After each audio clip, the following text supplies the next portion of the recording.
wants to be know that you're talking, so I'm listening. Well, to you. I know. This is just more for just the training purposes. It kind of helped out, so that's fine if you're looking that way. So when you're moving inside of Okay. a city, I just did it through town, YouTube. or, Let's see if or, that or works in instead. general, it's important to keep your sectors of fire clear.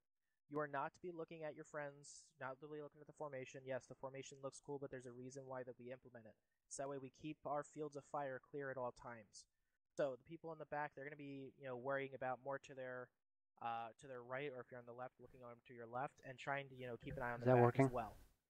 Obviously, since you're moving forward, that's going to be Yes. hard. But when you do stop, that's when you take your sector of fire 100%, and then- you'll turn around and watch the back side. People in the front, they'll be watching the front, and the people on the sides, depending on hear how anything? many people are moving inside of the squad, it'll kind of be divvied out. So we have 1, 2. Gonna take a second. Actually, technically, one person on this side. So his responsibility will be from his 5 o'clock all the way up to his or even better, probably around his 6 or not 5 o'clock. I'm sorry, 7 o'clock, all the way up to his 11 o'clock.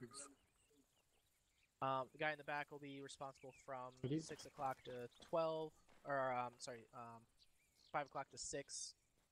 Other person will be from 6 to 5, and then so on. So we have 160 or 360 degrees of coverage. I am putting this in here now. If anybody is not watching their sector of fire, it is going to be a bad day for you guys, because I've already had Sayers. I've already talked to Sayers. We are going to punish that. Sayers will have somebody come in when you're not watching your sector of fire, and we are going to, that'll be a teachable lesson. So, does everybody understand on that? Understood. All right. Does anybody not know what their sector of fire is in this kind of formation? Does everybody know what their sector of fire is in this kind of situation then? I do. Yep. All right. Miller, what's your sector of fire? From the southeast to the southwest, roughly to the front. All right. Pretty much this whole front arc. Yep. Ozark, what's your sector of fire? You're on whispering, buddy. You're on whispering. Yeah. It's okay. Yelling is fine. Now when you yell at me, you know why I Give me in clock. For what? If you're looking front, No. as far as I just sat down. Yes, what's up? 2 till 12 o'clock. Right now you're looking 12 o'clock. Oh yeah. So what's your sector of fire going to be? Ooh, jeez, that's loud. 2 to 7. So you're going to be responsible. He's going to be on the left side, so he'll be watching from pretty much 1 o'clock, I'd say. 1 o'clock all the way to 7 o'clock. This is your sector of fire. You're responsible for this.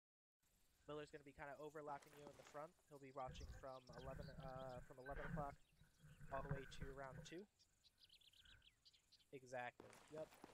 So you two are really going to be having overlapping fields of fire, and that's the only time in this formation that we'll have overlapping. Everybody else is going to be watching their side of the right or left. Do you have anything to add to that, Lewis?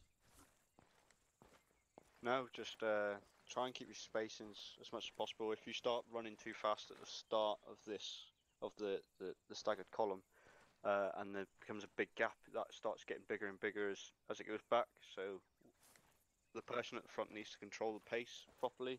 So if he's going into a walk, you need to say that you're going into a walk. If you're going into a jog, go into a jog. Make sure you tell the people, and make sure the people at the back know that, so we don't have a wide spread over a long distance to the point where people are getting into location and then having to come up to the back 5 minutes later. This is a really good staggered file is really good because you can take fire from the left and the right, back and forwards, and it doesn't hinder you as much as normal. It's one of the widely used ones out there. Do you have any MGs right now in our formation? We've got an IR behind us. AR? Yeah. That's me. Okay, yep, I see it back there. Okay. That's the only MG that, or AR that we have, right? Yeah, they're not set Microphone up fully activated. yet. Okay. Yeah, we'll work on positioning of everybody when we have a full MG would be at the front, won't he? Technically, Not necessarily. Not necessarily, yeah. Yeah, not necessarily. You'd probably be towards the middle a little bit. but where you're at is fine because with only one AR, we definitely need the fire in the back in case we get tagged in the rear. So you're fine where you're at.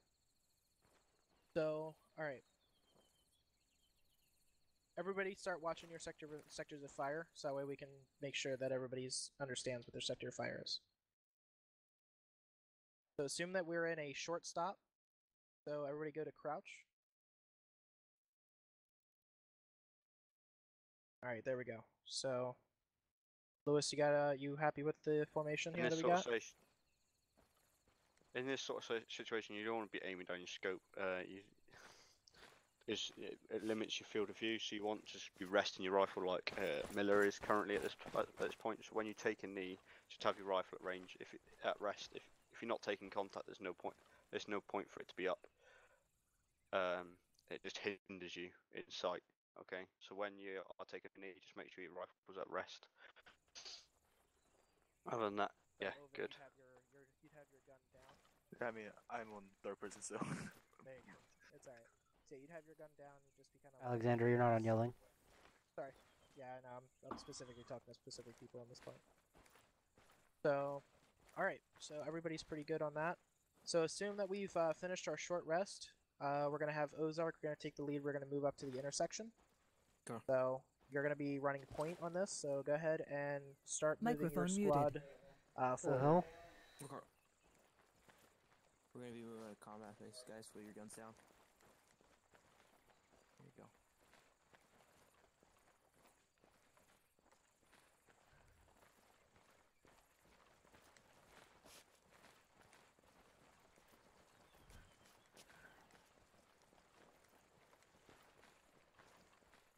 Baker, you need to make sure that you're still watching your sector of fire during your movement. What's up, Fitz? Sorry, I put my map on the ground and it's not So, fucking. even though you're in the back, you're going to be responsible for looking in this section here. If you're looking over here while the team's moving, when the team's moving, that's like the worst time of their worst protection. You gotta really keep your eyes out because you're not in cover. You can run backwards. Yeah, you can also run backwards. Keep an eye on your shack talk HUD so that way you know when the team stopped, and then you can just go into a short halt when the team stopped. No, go ahead and do a short halt here. So everybody short halt. So every time you stop for more than 5 seconds, you should always down either on your knee or on your belt buckle. Alright. So you want to take reaction to contact, Lewis? Yeah, can do. Everybody hear me? Can you hear me down the bottom? Yeah. Are you having issues, love? Okay, so we're going to do the very basics of No. reaction to contact, and we'll build it up. The initial start of reaction to contact is initially getting in contact. The way we can tell this is if a round has landed in and around our feet within 1 meters, means we are being effectively suppressed by the enemy. Okay, so that is initial contact. They have engaged. We are going to respond. First thing we do is fire off 2 rounds in that general direction. Okay, they are aim shots. They are not by the hip. They are not just boom boom. They landed somewhere, but I don't know. I don't care where they've gone. You're gonna land 2 shots roughly in their area. Whether you do that with a red dot or whether you go in the ACOG, that's what you do. If you've taken those 2 shots, you're gonna get down onto your belt buckle and you're gonna shift left or you're gonna shift right a little bit, or you're gonna get onto your knee, depending on what you can see. If you've got long grass in front of you, you're not gonna go down onto your belt buckle, so you can't see. From that point, your team leader's gonna take over and start calling out what sort of area he's from. So group indication, so how many there are, roughly how far they are away, who he wants to be shot at it, who he wants shot at it. Sorry. There's, you can get rid of that. Yes. So yeah, range, group, who's going to shoot. Yeah, I know, so I was listening to him, sorry. Yeah. Can you not do that while I'm talking? But yeah. Then the team leader's going to, like I said, the team leader's going to give you all those directions, and then he's going to want to move his fire teams into the correct place to create a baseline. So in this situation, if we got contact left, Miller would turn around and get his guys that are on his side to move across to the other side, but he wouldn't just make them move. He would have to ramp up the suppression from the guys that are already on the baseline to then for his guys to move across. So he's going to call for suppression, or let's say the left-hand side here is Bravo Fire Team, or Bravo Fire Team. He's going to ask for Bravo Fire Team to pick up the rate of fire. Once they've done that, then the guys can move. If the rate of fire drops because you all have to reload, he's then going to have to stop his guys dead in his tracks. They're all going to have to drop to the belt buckle before they can continue moving on. Once that base of fire has gone back up to his original speed that he needs and thinks is acceptable, that's when he's going to continue to get the guys across. Once you're all in a line, you're all going to shout baseline. That is to help the team leader know that you are all in one line and that he knows that you've all made it there. Okay, so if we do that now, so the suppression's happening, Miller's going to call for you to all to move to the left-hand side. To go now. Pew pew pew pew. Pew pew pew pew. Pew. Yeah. So you've now created an effective baseline. You're all going to shout baseline, baseline, baseline. Baseline. That'll give Miller the opportunity to know that you're all in the baseline. He's not going to have to look left and right to make sure that you're all there. You can stop clicking your guns now. It's somewhat annoying. At this point, he's then going to move into his how he's going to take on that contact. That'll be in a later lesson. I'm not going to teach that now. But you can do things like pepper potting. I don't even care anymore. I think caterpillaring, or depending on what he wants you to do. He would then Should go do. into Put on Netflix and watch episode 2. into that situation. But this is